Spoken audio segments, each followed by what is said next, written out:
High school and কলেজের নবম এবং দশম শ্রেণীর ছাত্রছাত্রীদেরকে শুভেচ্ছা। গত ক্লাসে আমরা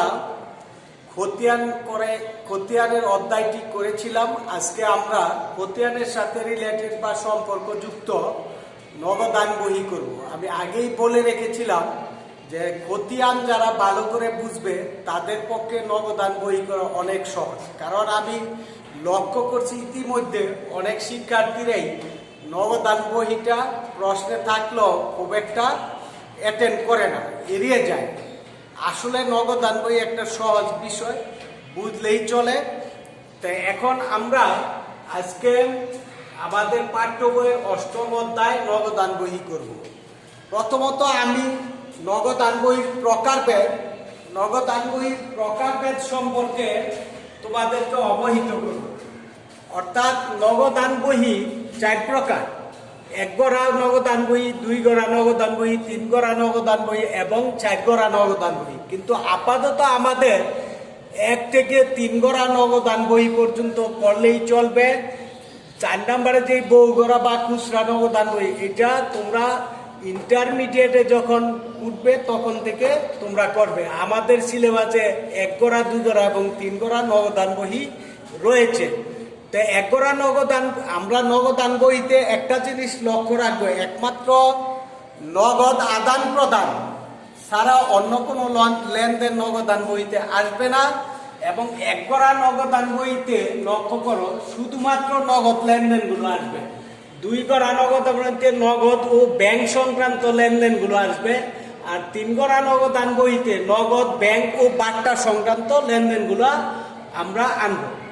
তাই নগদান বইতে যে সকল, আজকে জেনে রাখতে হবে তোমাদের যে নগদান বইতে যে সকল লেনদেনগুলো আসবে না তাদের একটি তালিকা আমি এখানে উপস্থাপন করেছি। 1 নম্বরে দ্বারে মাল ক্রয় ও দ্বারে বিক্রয় কখনোই নগদান বইতে স্থান পাবে না।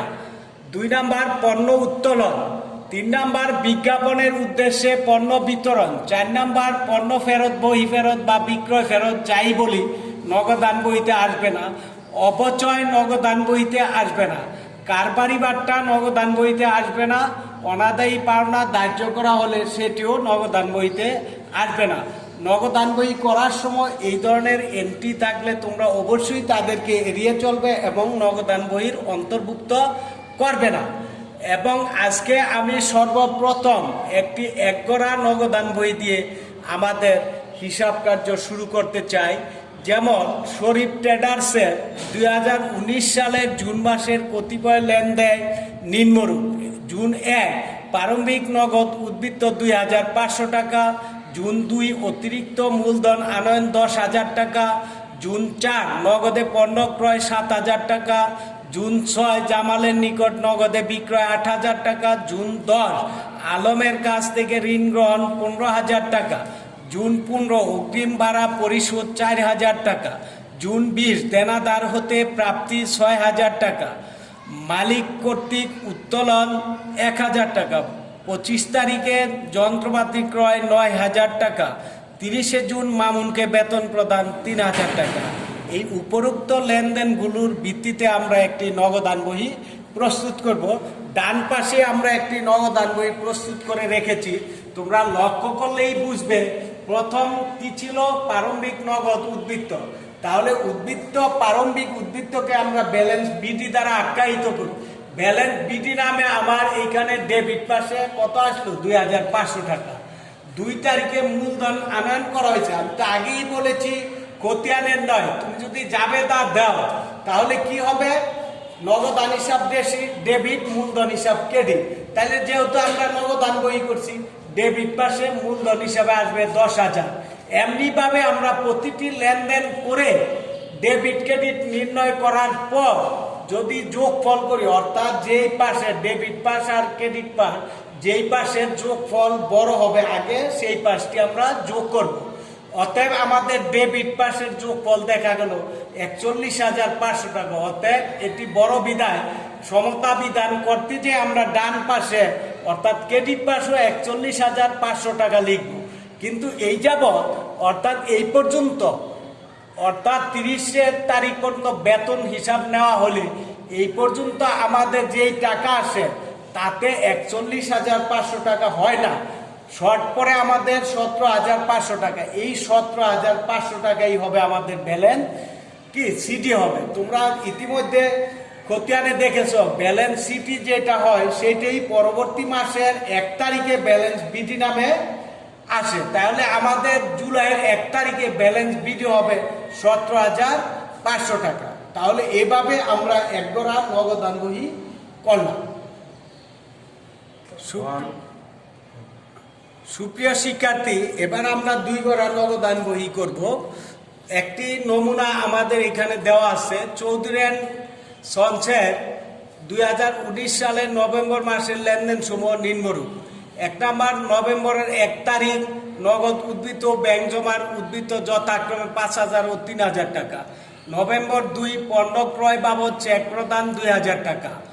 নভেম্বর 4, দেনাদার হতে চেক প্রাপ্তি 6,000 টাকা।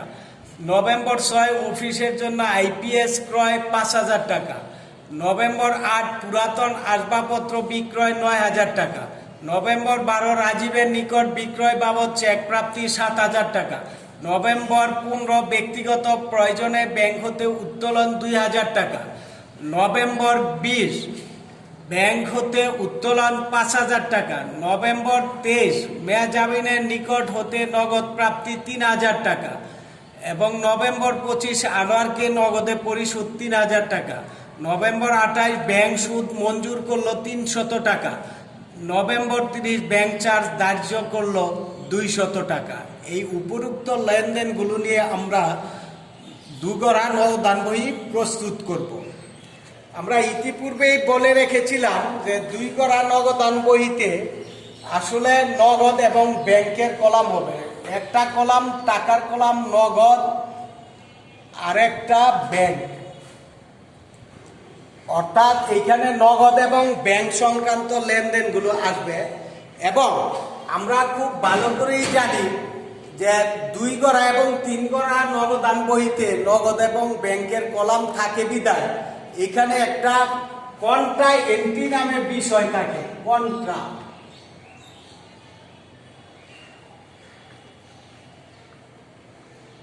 অর্থাৎ কন্ট্রা দাখিলা থাকে। তোমরা জেনে রাখবা একমাত্র 2টি ক্ষেত্রে কন্ট্রা আইটেম হবে।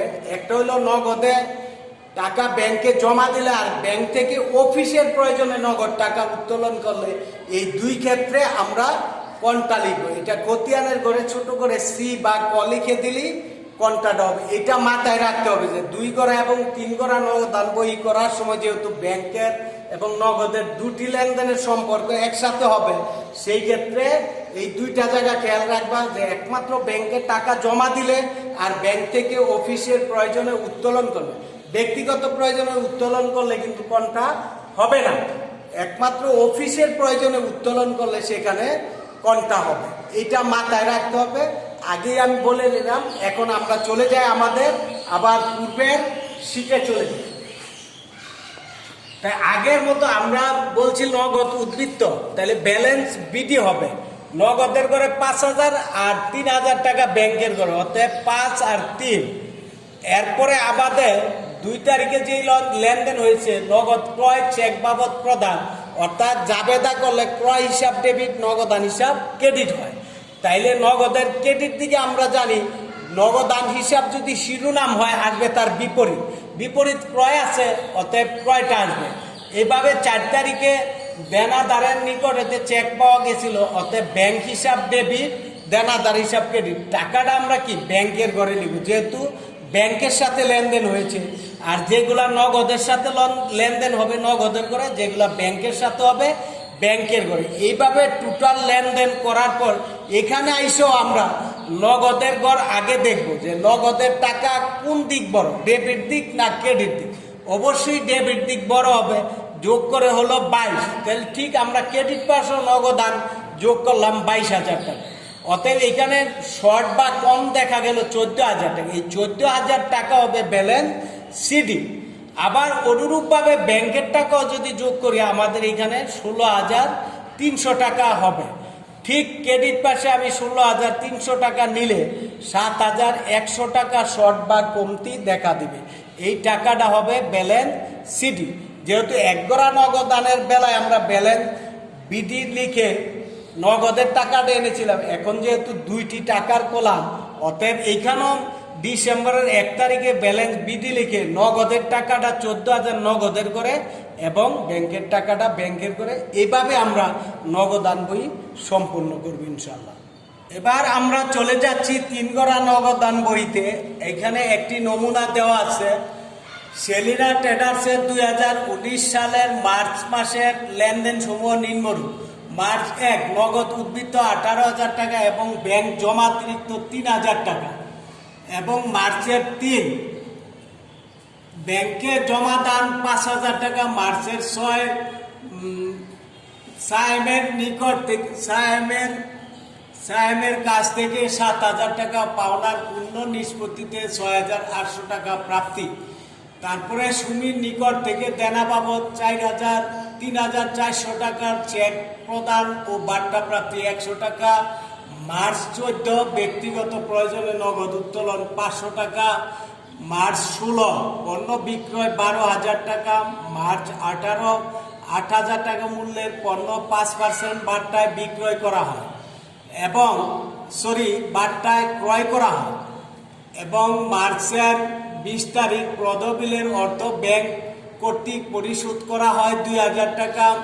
24 তারিখ 500 টাকা বার্তা মঞ্জুর করে আরিফের নিকট হতে 6,500 টাকার চেক প্রাপ্তি। এবং মার্চের 30 ব্যাংক সুদ ধার্য করলো 400 টাকা। অতএব এই উপরোক্ত লেনদেনগুলোর ভিত্তিতে 3 গড়া নগদান বই প্রস্তুত করব আমরা।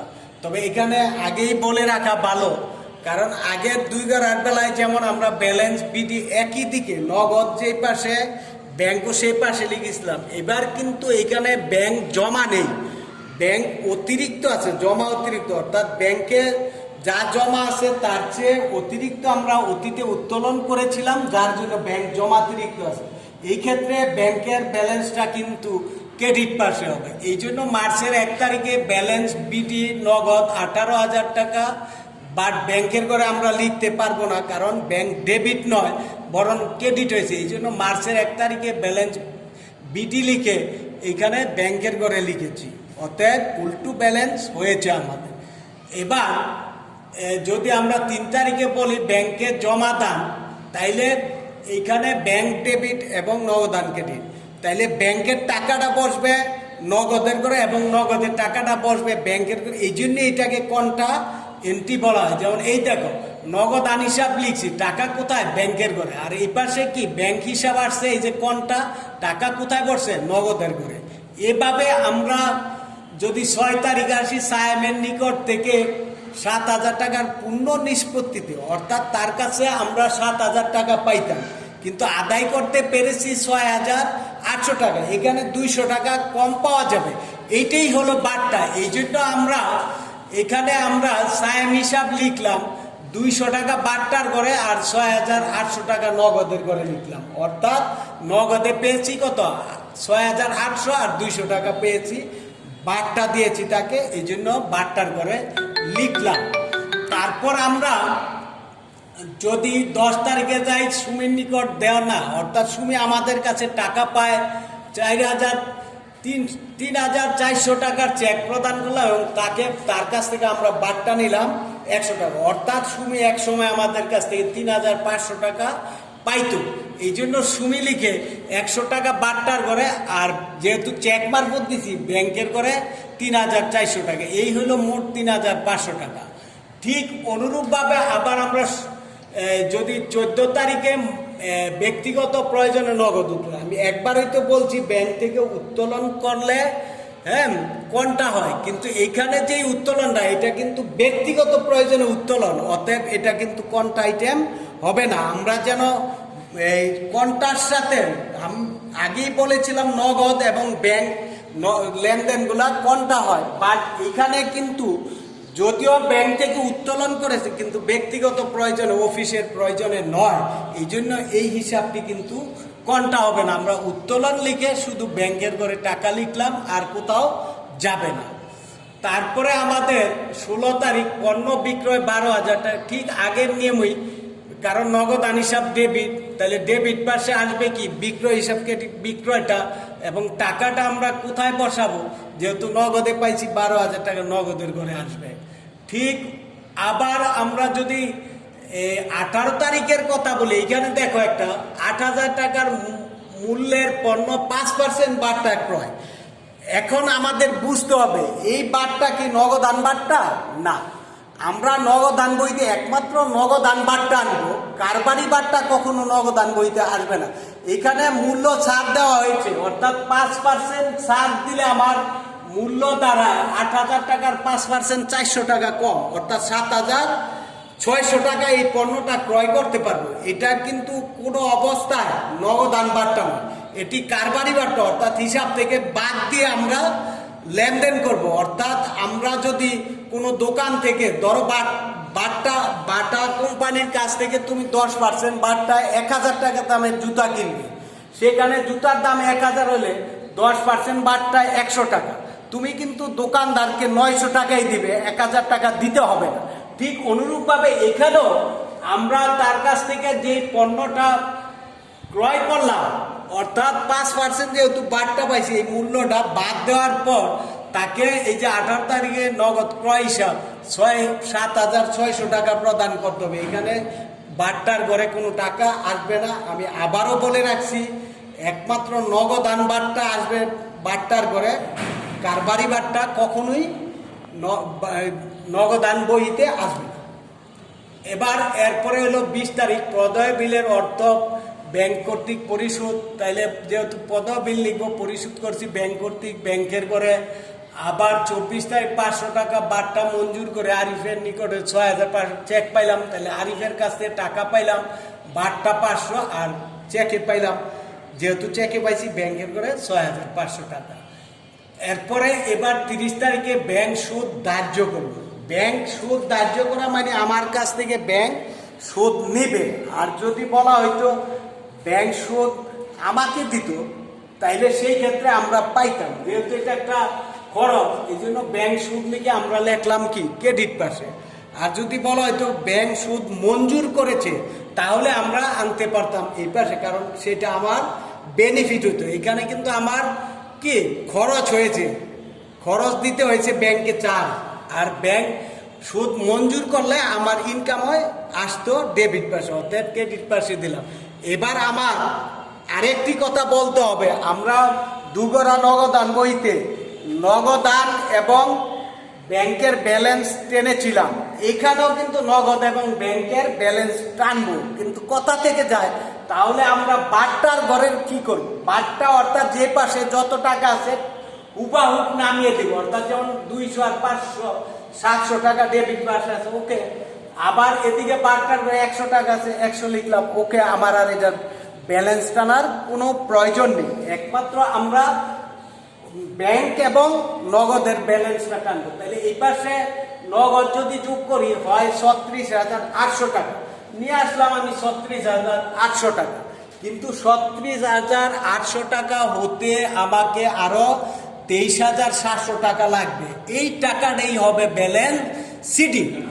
আবার অনুরূপভাবে যদি ব্যাংক আমি দেখতেছি ডেবিট পাশে বড় 11,500, তাহলে ক্রেডিট পাশে 11,500 লিখলাম, এবং আমার ঘাটতি কত 2,700 টাকা। এই 2,700 টাকা হবে ব্যালেন্স সিডি, এবং পরবর্তী মাসের এপ্রিল মাসের 1 তারিখে ব্যালেন্স সিডি। আগেই বলেছি আমি বাট্টার কোনো ব্যালেন্স আসবে না, এই জন্য এই যে নগদের ঘরে আনলাম কত 23,700 টাকা, এবং ব্যাংকের ঘরে আনলাম 2,700 টাকা। অতএব এইভাবে আবার 3 গড়া নগদান বই সমাপ্ত হয়ে যাবে।